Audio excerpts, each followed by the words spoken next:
taking a road trip. I'm packing light. Won't need material things from this life. Looking forward to meeting some people that I admire. Can't wait to travel to the other side.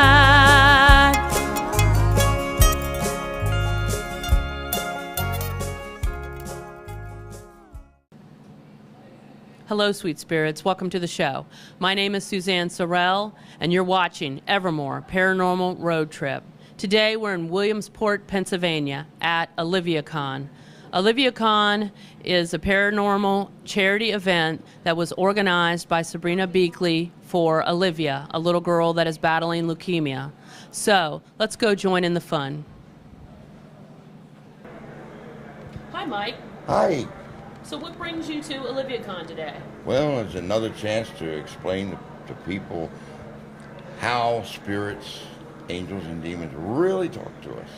Yeah, I heard that you're doing a lecture on that today. So Yeah. Tell me about that. Yes, I am. Well, basically, it's going to be about the spirits and the different frequencies that they speak on, and additionally, I'm including for the first time some new information about angels and demons and the frequencies that they speak on. And this is relatively new, even for me, because I don't have a whole lot of data on it yet. I've discovered a band that they seem to speak on. At least those are allowing me to hear them for a particular reason. And I'm going to be talking about it a little bit in the lecture about how the angels are keeping an eye on me.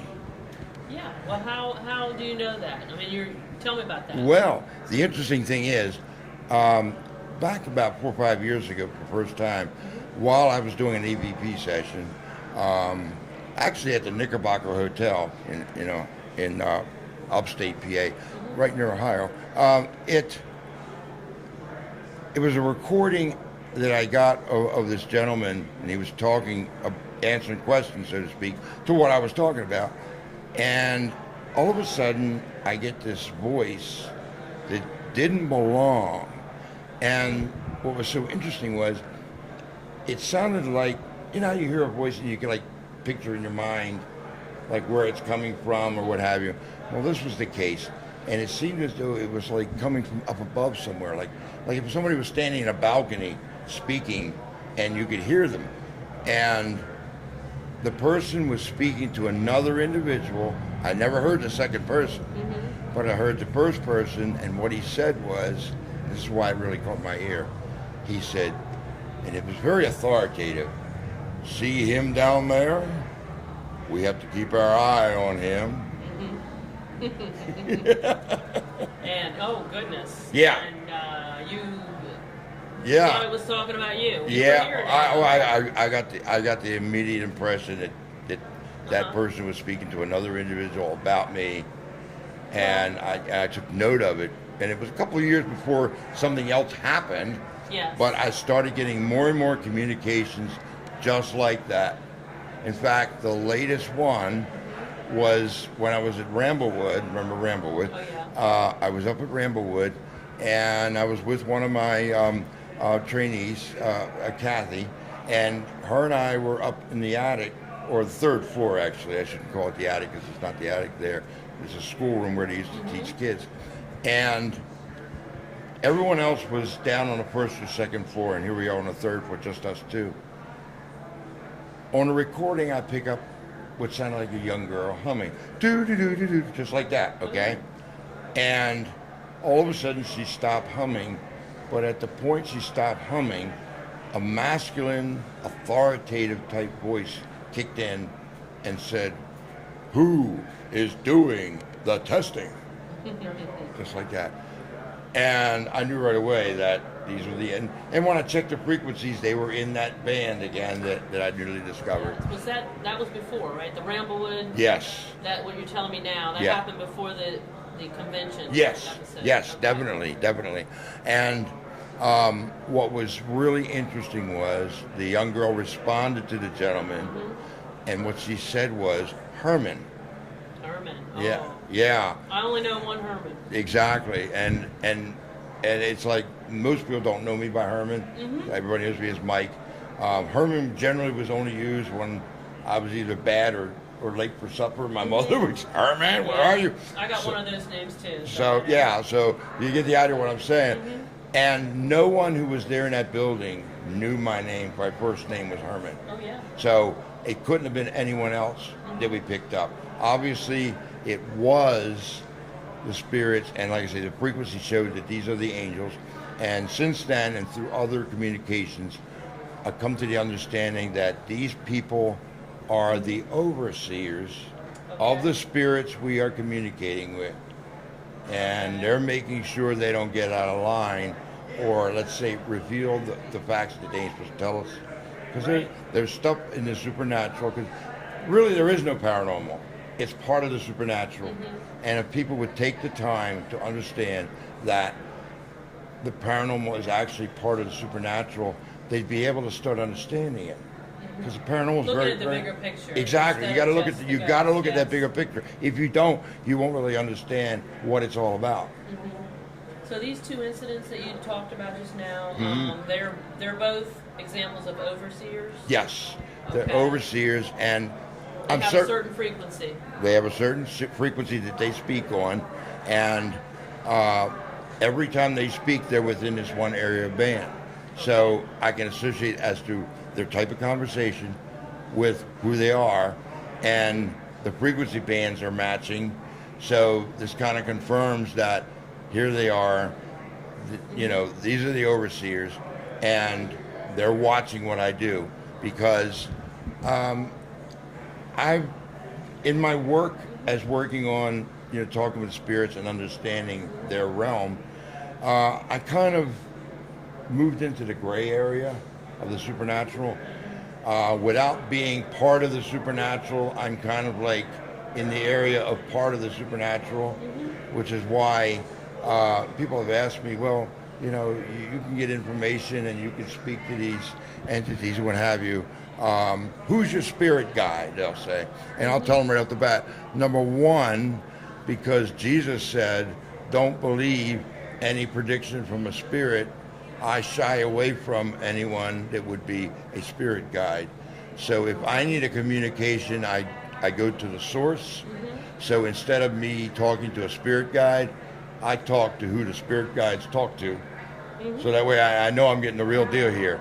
And I also know that I have to be careful. In fact, I say a special prayer. In short, I basically pray to God, asking him to don't let me learn something I'm not supposed to know. But if for some reason something happens or occurs where I do learn something, let me know so I don't reveal it, because I know what will happen. If I cross the line, cross the limit, and what I learn, I'm going to go poof.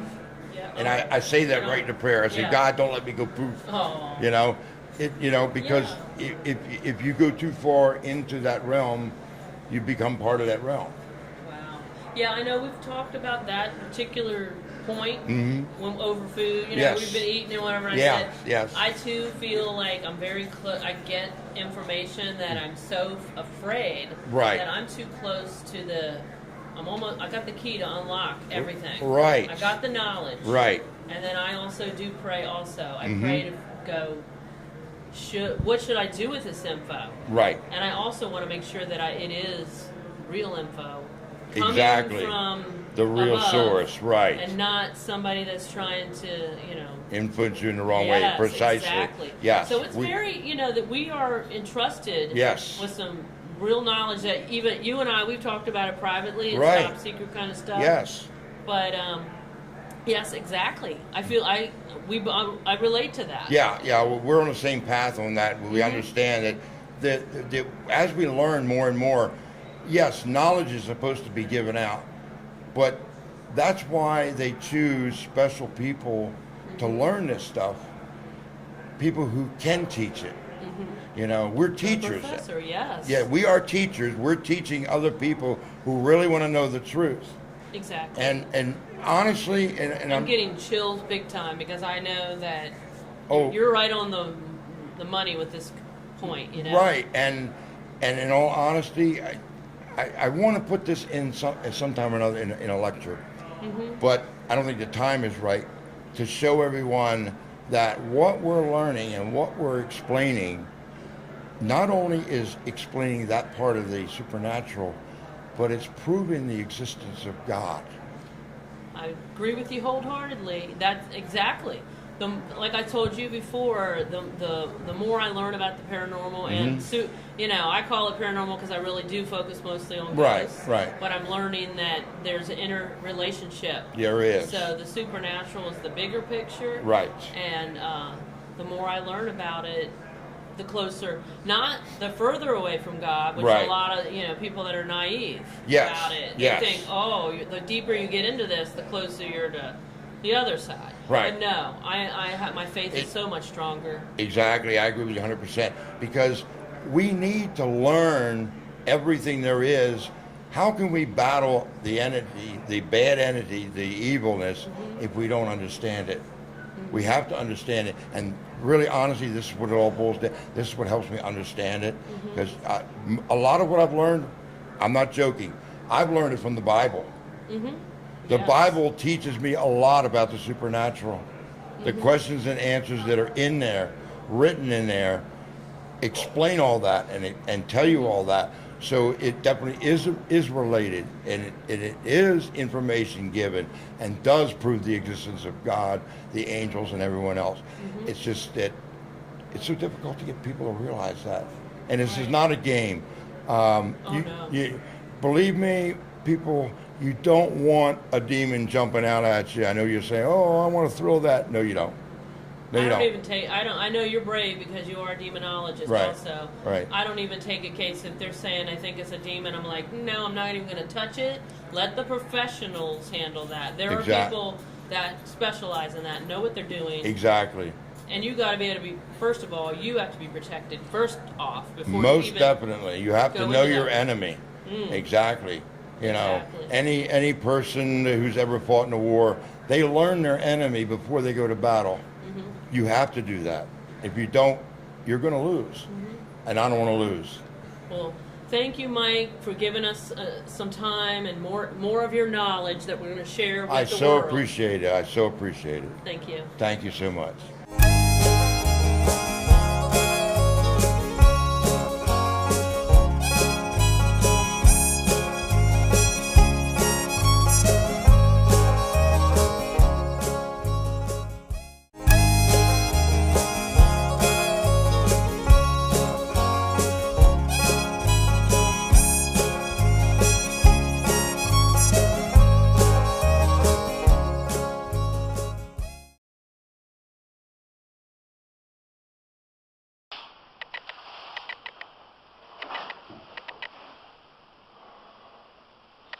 Hello everyone, Mike Stevenson here once again from the Paranormal and Research Center. As you see, we're back up in the children's room here at Redwood, trying to do another session and collect some more evidence. As you've probably seen on our website, we have a lot of different projects going. If you are interested in any of them, please contact us. Alrighty? Just remember, we function to help everyone. We're not a group just for our own evidence gathering. We gather evidence and help for everyone. We research all different kinds of circumstances, situations. Several of them are listed on our website right now. Please take your time, take a look, and have a great day.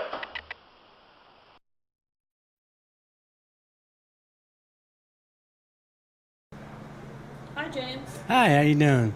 Oh, I'm doing fine today. So what brings you here to OliviaCon? Oh, I think it's a great cause for such a great little girl, you know. And I was asked to come and, set my table up, be here, and I'm happy I am. Are you doing a lecture or a ghost hunt or anything? I'm probably going to be doing a ghost hunt later tonight. But other than that, Yeah, I mean, I just interviewed her earlier, and she's a great little girl. Yeah, she is. She really is. Inspirational. Yeah. So, we met in Ramblewood, and Yes. you gave me a copy of your video. Yeah, there's nobody And- at the bridge. Yeah, there's nobody at the bridge. And I knew I was going to see James here, And so I finally sat down and watched the video because I got tons of stuff to read and watch and so on. So I sent you a Facebook message and said, hey, I enjoyed your video, and I did enjoy it. Good. And some of the things the first thing that struck me was one of your earliest comments in the video that you said they may want to ask questions, so you hold off on asking questions. You want them to ask you questions. Yeah, and I think what I'm getting at with that is a different type of approach, rather than like how we always see the questions on TV. Are you here? What are you doing? Do you hear me? Stuff like that. Take it to do a different approach with it. Act like you've been there and you've been going there for years and they're your friends. Don't ask questions. Just hang out. Let them see if they answer you. Or they ask questions. Yes. You know what I mean? Mm-hmm. And I think I may try your approach next time I go. Yeah. Maybe even tonight. I'm not ghost hunting, but I'll be watching you Because probably. I actually tried it one time where I took a spirit box out there to this bridge, and I'm like, well, I'm not going to say anything. I'm just going to pretend like I'm here. I'm just going to be here. Well, not pretend, but Yes. I'm here, and I just walked around. I put the spirit box on, and I hung around in one area right where the spirit box. Then what I did is I walked up toward the bridge, and I left the spirit box running with an audio recorder. Now, when I came back and I went home and I played it back, you could hear voices on the spirit box going, "Where's he going? Oh my goodness, I'm getting chills. What's he doing? Where'd he go?" Yeah, I'm getting chills. Oh, that's just amazing. I do that with the Ovilus too. I'll just turn it on and I wait for them to start. Well, so ask me a question. But I think that's amazing because it's like you don't really have to stand there and like, no. What year are you from? Are you here? Do you hear me? That's all for the TV, I guess you could say. Yeah, you could say that. But it's amazing when you just listen to them, what they're actually can be thinking. Without any, Exactly. So what made you become really interested in the Gudgeonville Bridge? Did I say that right? Yeah, Gudgeonville Bridge. And that's in Pennsylvania, right? Yeah, Erie, Pennsylvania, a little town called Girard, about 15 miles east, west. I don't know. I can't remember. Did it start with the lights that you saw in the tunnel? Is that the first thing that intrigued you to this bridge? Actually, what intrigued me goes back to high school. Oh, really? Yeah, because this place is known to be haunted, and that's where everybody went. One of the thrill-seeking things where everybody went for a haunted good time, is Gudgeonville Bridge. Oh, yeah, like Sachs Bridge in Gettysburg. Everybody goes there. Right. But that's what got me, started on it. It was a long time ago as a kid. But when I got older and then I got into the paranormal, I was kind of like drawn. I felt like I was kind of like drawn back there for a reason, Yes.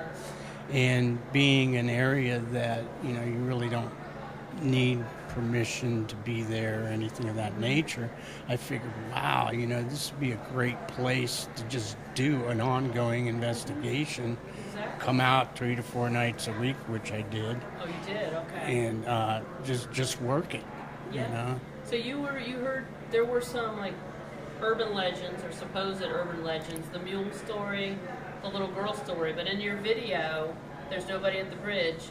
There is a real little girl named Darlene. Yeah, I actually did the research and I found out that April 19th, 1964, there was a little girl, her name was Darlene Ann Nicholas, who fell 225 feet face first off a cliff edge around the bridge.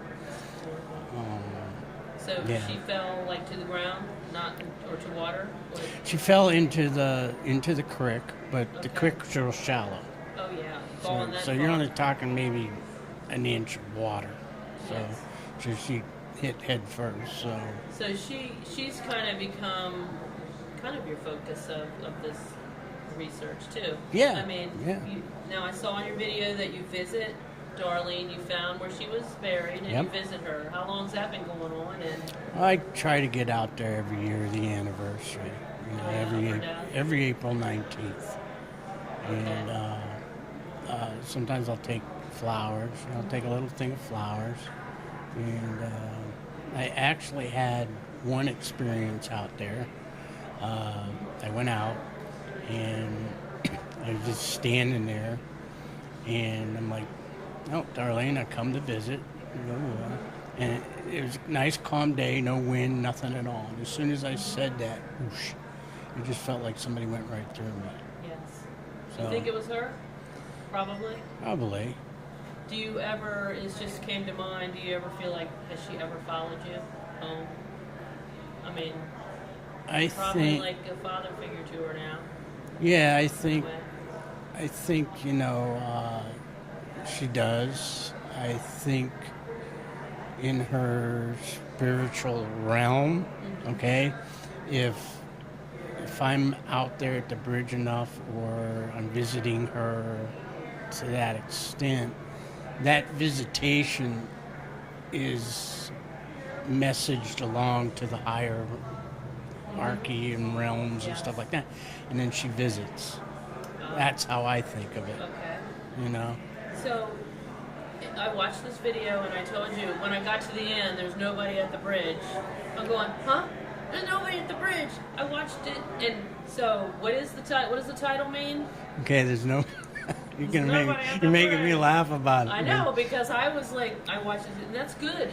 It's It- good because I maybe continue to watch it to the Ba- end. basically, it's like when you watch the movie, okay? The whole movie is presenting evidence, okay? And then basically, there's nobody at the bridge. It makes you think, well, he just Yeah. presented all this evidence and he's now saying there's nobody at the bridge? Wait a minute. Yeah, You know, it makes you think about it. yeah, Exactly. yeah. And what's nobody? Right. Person, spirit, whatever. Right, right. So in the video, I was surprised to learn that you had a near-death experience because I also had one. Yeah, I'd like to yeah. know more about that if you don't mind. Well, in 2011, December 23rd, I had a really bad heart attack. I got 2 stents, mechanical valve, and everything. When the heart attack happened, everything went black. Okay? But there was one part of it, that darkness, that I heard a woman's voice. And that woman's voice said to me, "You're going to be okay. Like, don't worry about it. You're going to be okay." And then I woke up. And ever since I've had that experience, I feel like I'm more sensitive to things. With some of my work, with the transient visual ITC, instrumental transcommunication, working with fogs and mists, it's like it's more clear, more detailed. I feel like there's just there's spirit around me more. Exactly. I can relate to. I'm getting chills talking about it because you, myself, Herman as well, and other people that I've talked to that have had near-death experiences, it's almost like we join a club. It's Right. almost like, hey, we're now allowed to sense Exactly. a little more. Exactly. Like we're That's special, in other words. We've been able to. We're allowed to see the things that maybe other people aren't. well, in a sense, yeah. Well, in a sense, you're probably on the other side. Yeah. Like, for example, me, 4 seconds, 4 seconds. and that's all it takes. Just 4 seconds, enough for them to know who you are. Blah blah blah blah blah blah. Yes, I think And you come back to this world, and they know who you are, and they're around. I think so. Yeah. So. And I think they look after you too more. Well, that's good because I think we need it when we're actually closer and are privy to things that we might not have been. Because there's some I feel that think that they need to protect you. They need to protect you more. Oh, you know. definitely. So we're almost out of time. I just wanted to ask you, you're on a TV show called Eerie Extreme? Yeah, Eerie Extreme. It's basically a fishing show. Okay? A fishing show? Okay. Paranormal and fishing. Oh, yes. I got to do that. I was trying to get my husband to do a hunting and paranormal show. Deer hunting. Yeah, I do it. I'm a special guest star, and I do it every year. They get a hold of me to come in and do a little segment with my buddy David Fieber. He's a pro bass master. Oh, yeah. I think I've seen that name before. Yeah, it's actually his show, but cool. his mom's into the paranormal. So they did a special show, and they had me come out and do the show. And they liked it so much that they said, "Oh, why don't you come back every year and we'll do a show with you?" So. Okay, well, thank you for coming. So if you're interested in this video that we've been talking about, there's Nobody at the Bridge. You can contact Death Dealer Productions and James McCann to find out more about this. Thank you for joining me on another paranormal road trip. Until next time, peace out. Can't wait to travel to the other